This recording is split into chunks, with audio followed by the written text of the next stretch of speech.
Hi friends, आज हम बात करेंगे पोर्टफोलियो के बारे में। ये कैसे बनता है और इसको प्रभावी तरीके से कैसे बनाएं और ये क्यों ज़रूरी होता है। कोई भी कार्य के लिए, जब किसी भी जॉब के लिए आप अप्लाई करते हैं तो आपके कार्य, आपके अनुभव, आपकी शिक्षा, आपकी उपलब्धियां और आपकी क्षमताएं, इन सारी बातों के बारे में नियोक्ता को जानकारी मिलती है आपके पोर्टफोलियो से। आपको किसी जॉब के लिए क्यों रखा जाए, इसका जवाब नियोक्ता को आपके पोर्टफोलियो से कुछ हद तक मिल जाता है। उसके बाद बाकी की चीज़ें इंटरव्यू से पता चलती है। इसलिए पोर्टफोलियो का प्रभावशाली होना महत्वपूर्ण होता है। तो इसको बहुत ध्यान से बनाना चाहिए और इसको बनाने से पहले कुछ बातों का ध्यान रखना चाहिए।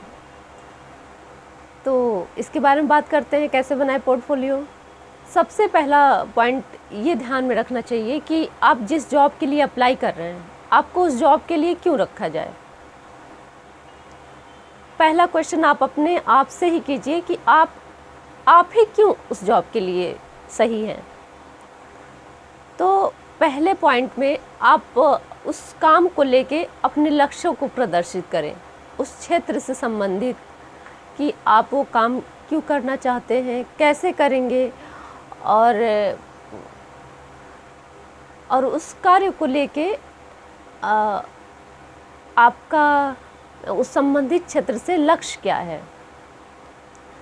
इस बात को पहले पॉइंट में लिखें।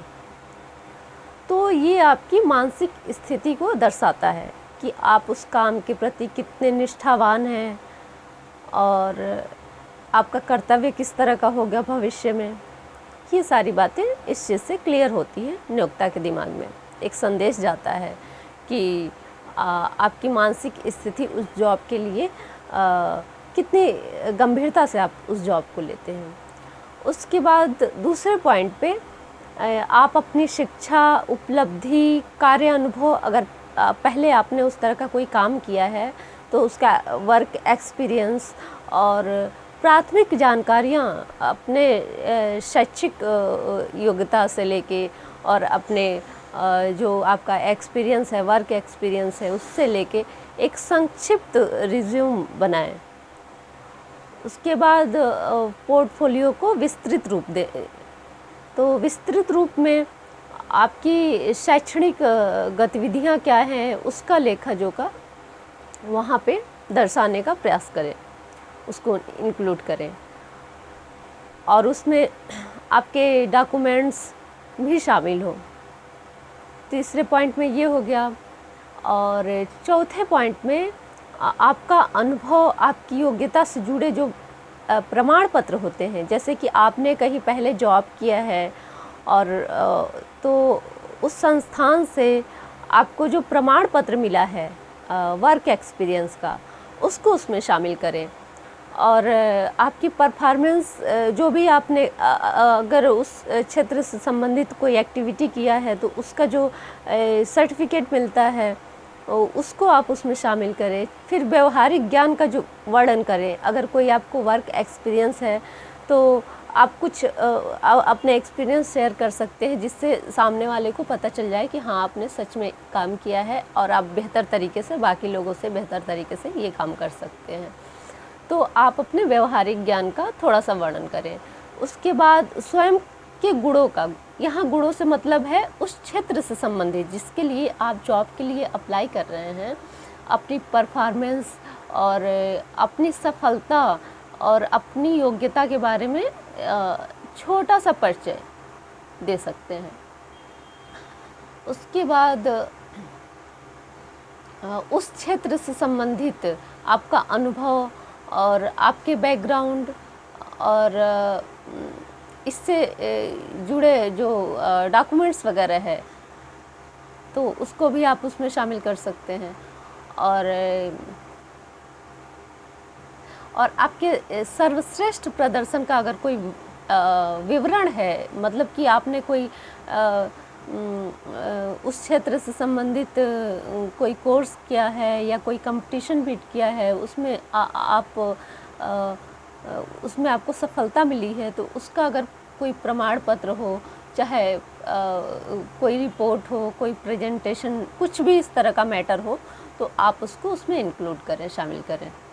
और उसके बाद ये जो आप रिज्यूम बना रहे हैं तो जाहिर सी बात है ये पेपर वर्क रहता है, तो इसको आप प्रिंट माध्यम के अलावा, मतलब कि ये जो आपका पेपर भी ये सब लिखा है, इसको आप सीडी या वीडियो के फॉर्म में, चाहे पेन ड्राइव में, चाहे सीडी में भी इसको सॉफ्ट कॉपी बना के और प्रेजेंट करने का प्रयास करें और अपने पास रखें उसको। और आप जो हार्ड कॉपी यानी कि प्रिंट माध्यम से जो अपना पोर्टफोलियो सबमिट कर रहे हैं, उसके साथ साथ आप उसका वीडियो भी पेन ड्राइव में रखें या फिर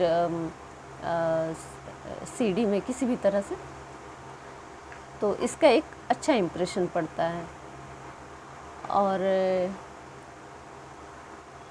और अगर आपको अपने स्टूडेंट लाइफ में कोई स्कॉलरशिप मिला है, स्कॉलरशिप का मतलब ये नहीं कि माइनॉरिटी या फिर ये पॉवर्टी लेवल वाला स्कॉलरशिप, इस तरह का स्कॉलरशिप नहीं, बल्कि आप अगर अच्छे स्टूडेंट हैं, उस तरह की स्कॉलरशिप आपको मिली है तो उसका भी विवरण, और प्लस आपको कोई पुरस्कार मिला है या फिर सम्मान पत्र मिला है, तो इसको ज़रूर शामिल करें इस बात को। अपने उसी स्कॉलरशिप का इसमें विवरण दें जो आपको अच्छे प्रदर्शन के लिए दिया गया है, न कि माइनॉरिटी या पॉवर्टी लेवल या गरीबी रेखा के नीचे रहने की वजह से स्कॉलरशिप मिला है, या अल्पसंख्यक के वजह से या विकलांग की वजह से। इस तरह की स्कॉलरशिप का यहाँ विवरण नहीं देना है, बल्कि अगर आपको, जैसे होता है कि किसी इंस्टीट्यूट में 64% से ज़्यादा ग्रेजुएशन मिलाने पे स्टूडेंट को, चाहे वो किसी भी कास्ट कैटेगरी का हो, उसको स्कॉलरशिप दी जाती है ज़्यादा मार्क्स होने की वजह से।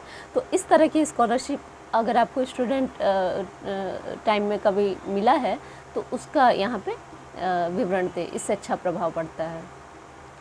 और भविष्य में अगर आप ये जो आप पोर्टफोलियो बना रहे हैं, शॉर्ट रिज्यूम, पोर्टफोलियो, ये सारी चीज़ें, ये नहीं कि एक बार बना लिया तो ये हमेशा काम आएगा। काम तो आएगा, लेकिन टाइम पे अगर आपने नई उपलब्धि कोई प्राप्त की है, कुछ नया गेन किया है, तो उसको इस पर अपडेट करते रहें। ये पहले का विवरण तो रहे, प्लस आप उसको अपनी नई अपडेट इसमें पोर्टफोलियो को करते रहें। और ये कुछ ख़ास बातें हैं जो कि बहुत छोटी लगती हैं, लेकिन ये बहुत महत्वपूर्ण बातें हैं। अगर आप इस तरह से पोर्टफोलियो बनाएंगे तो काफ़ी प्रभावशाली रहेगा।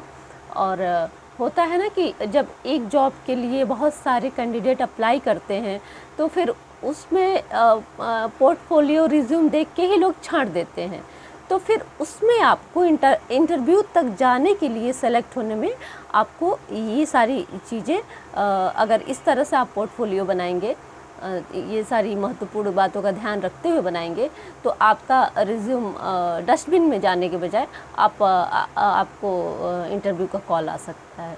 तो बहुत सावधानी से और इन छोटी छोटी लेकिन महत्वपूर्ण बातों का ध्यान देके अपना पोर्टफोलियो तैयार करना चाहिए और हमेशा उसे अपडेट करना चाहिए। तो अब अगले टॉपिक में मिलते हैं। ये किसी का क्वेश्चन नहीं था, तो उनका आंसर यहाँ इस वीडियो में कंप्लीट हो गया। अब नेक्स्ट टॉपिक में मिलेंगे। Bye bye.